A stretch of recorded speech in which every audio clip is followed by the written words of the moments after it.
নমস্কার, আবারও একটি ব্লগে আপনাদের সবাইকে স্বাগত জানাই। আজ রবিবার। আমি আজকে গেছিলাম সকাল সকাল একটু ডাক্তার দেখানোর জন্য ভান্ডারটিকুড়ি। আর আজকে যাওয়ার সময় আমার দারুণ একটা অভিজ্ঞতা হলো। মানে দারুণ বলবো না খুব খারাপ অভিজ্ঞতা বলবো, সেটাই বুঝতে পারছি না। তো যাই হোক, আমার জীবনে এটা একদম ফার্স্ট টাইম হলো, প্রথম। এর আগে কখনো আমার সঙ্গে এরকম হয়নি। তো যাই হোক, আমি পূর্বস্থলী থেকে ট্রেনে করে ভান্ডারটিকুড়ি গেছিলাম, মাত্র একটা স্টেশন, পরের স্টেশন।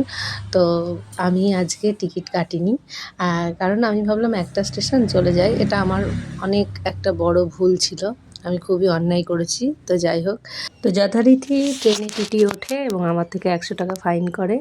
তো যাই হোক, আমি ফেরার সময় ডাক্তার দেখিয়ে ফেরার সময় আর আমি ট্রেন পাইনি, মানে ট্রেন বেরিয়ে গেছিলো। তো তারপর আমি এই যে হেঁটে হেঁটে ভান্ডারটিকুড়ি থেকে পূর্বস্থলী ফিরছি, ফাঁকা রাস্তা। আমার ভীষণ ভালো লাগছে একা একা এইভাবে হাঁটতে সকালবেলা। তো যাই হোক, সকাল সকাল আমার 100 টাকার চুনা লেগে গেল। আর কি করা যাবে, এখন যেটা হয়েছে সেটা মেনে নিতে হবে। আমার ভুল ছিল, আর কি বলবো। এই ভুল আর আপনারা যেন কেউ করবেন না কখনো। তো আমি বাড়ি চলে এসেছি, হাত মুখ ধুয়ে এবার একটু টিফিন করব সকালে। তো এই যে মেয়ের জন্য বানিয়েছিলাম, মেয়ে খায়নি, এটাকে এখন খাবো। আর তার সঙ্গে আমি একটু চা বানিয়ে নিলাম, ওটা এখন খাবো।